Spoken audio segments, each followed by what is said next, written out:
जी हाँ दोस्तों, आपका अंदाज़ा बिल्कुल सही है। आज हम इस वीडियो में बात करने वाले हैं मशहूर अभिनेता नाना पाटेकर के जीवन के कुछ दिलचस्प किस्सों के बारे में, उनके करियर से रिलेटेड कुछ दिलचस्प किस्सों के बारे में। दोस्तों, नाना पाटेकर का जन्म 1 जनवरी 1951 को हुआ था। वह 68 साल के हो गए हैं। उन्होंने हिंदी फिल्म के साथ साथ मराठी सिनेमा में भी काम किया है।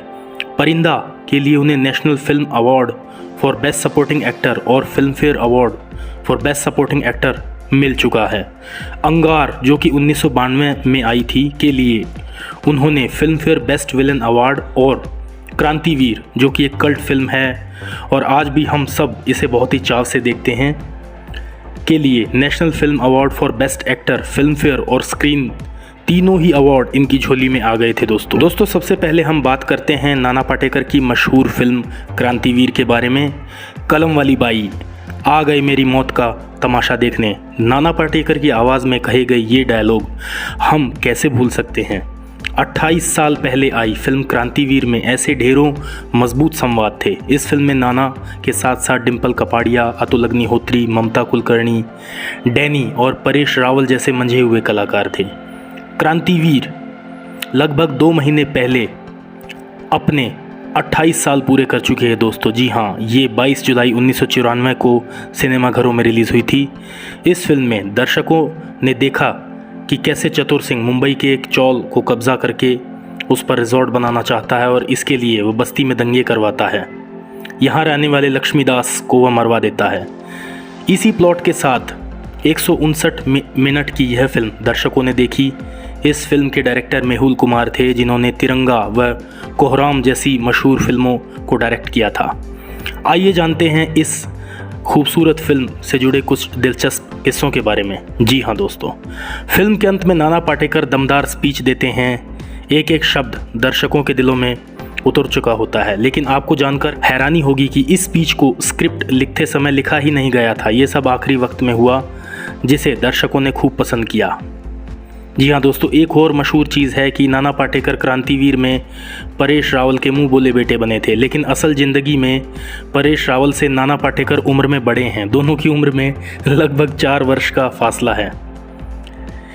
एक बार अपने शो में मशहूर आर्टिस्ट कपिल शर्मा ने बताया था कि बचपन में अक्सर स्वतंत्रता दिवस और गणतंत्र दिवस के मौके पर क्रांतिवीर और तिरंगा जैसी फिल्में टीवी पर न देखें तो आज़ादी की फीलिंग हमें आती ही नहीं थी। दोस्तों, क्रांतिवीर फिल्म का एक रोचक किस्सा ये भी है कि फिल्म का डिम्पल कपाड़िया वाला किरदार मेघा दीक्षित पहले श्रीदेवी को ऑफ़र हुआ था, लेकिन उन्होंने इस रोल को करने से इनकार कर दिया था। वजह थी कि वे अपने आप को नाना पाटेकर से बहुत ही बड़ा कलाकार समझती थी। फिर डिम्पल कपाड़िया ने अंत में इस रोल को निभाया और उन्हें बहुत ही प्रशंसा मिली। क्रांतिवीर में ममता कुलकर्णी वाले किरदार को पहले मेकर्स ने एक्ट्रेस काजोल को ऑफ़र किया था, लेकिन उन्होंने इसे रिजेक्ट कर दिया। वहीं मेकर्स इस फिल्म का नाम पहले मसीहा रखना चाहते थे, लेकिन इस टाइटल के राइट्स उन्हें नहीं मिले। दोस्तों, क्रांतिवीर फिल्म का एक दिलचस्प किस्सा ये भी है कि कई जगहों पर ये फिल्म रिलीज़ ही नहीं हो पाई थी।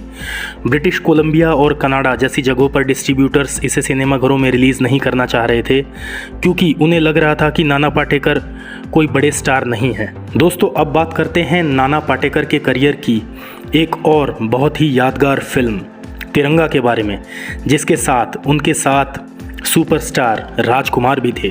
दोस्तों, हिंदी सिनेमा के ये 2 दिग्गज कलाकार, पहले राजकुमार और दूसरे नाना पाटेकर, दोनों ने इस खूबसूरत फिल्म में काम किया था। इस फिल्म की शूटिंग के दौरान फिल्म के मेकर्स बहुत डरे रहते थे। इसके पीछे की वजह ये थी, दोनों एक्टर्स का अपना अपना मूड, अपनी अपनी सनक।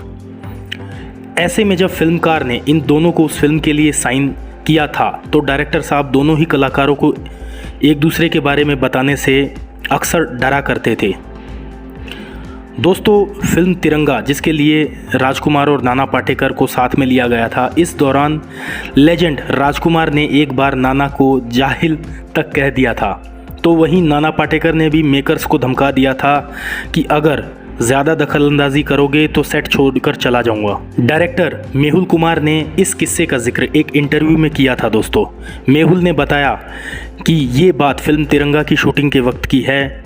जब फिल्म में नाना पाटेकर को कास्ट किया गया था तो उन्हें पता नहीं था कि उनके ऑपोजिट किसको कास्ट किया गया है। जब उनको पता चला कि राजकुमार उनके साथ हैं तो उन्होंने एक अजीब सा चेहरा बना लिया था। इसी तरह से ही जब राजकुमार को पता चला कि नाना पाटेकर उनके साथ काम करने वाले हैं तो उन्होंने कहा कि ये पक्का अड़ंगा डालेगा। दोस्तों, डायरेक्टर मेहुल कुमार कहते हैं कि उस दौरान इन दोनों को एक साथ काम करने के लिए वे इस तरह से कन्विंस कर रहे थे और फिल्म के माहौल को सही बनाए हुए थे कि जब राज साहब आते थे तो नाना पाटेकर के बारे में कहते थे कि आपकी वे बहुत ज़्यादा तारीफ़ करते हैं। इसी तरह से जब नाना पाटेकर के साथ होते थे तो कह देते थे कि राज साहब आपसे खासे इम्प्रेस्ड हैं। तो इस तरह से बड़ी मशक्क़त के साथ इन दोनों सुपरस्टार्स लेकिन सनक सम्राट के साथ फिल्म को पूरा किया और फिल्म एक कल्ट फिल्म मानी जाती है। दोस्तों नाना पाटेकर साहब के बारे में लेटेस्ट अपडेट ये है कि अपनी एक्टिंग और दमदार स्टाइल के साथ दर्शकों का दिल जीतने वाले नाना पाटेकर अब लगभग 4 साल के बाद पर्दे पर वापसी कर सकते हैं। दोस्तों, मैं बताना चाहता हूं कि 2018 में मीटू मूवमेंट के तहत एक्ट्रेस तनुश्री दत्ता ने उन्हें छेड़छाड़ के आरोप में फंसा दिया था। तब से नाना स्क्रीन से गायब हैं। दोस्तों, तनुश्री दत्ता के कई दिक्कतें हुई थी, वे सब भूलना चाहती थी, लेकिन उनके अंदर गुस्सा था। दूसरी तरफ नाना पाटेकर का कहना था कि ये सब बेबुनियाद है और वे बेफालतू की पब्लिसिटी स्टंट करना चाहती हैं। बहरहाल दोस्तों, बॉलीवुड अभिनेता नाना पाटेकर अपनी सुपरहिट फिल्म वेलकम के तीसरे पार्ट में जल्दी ही नज़र आ सकते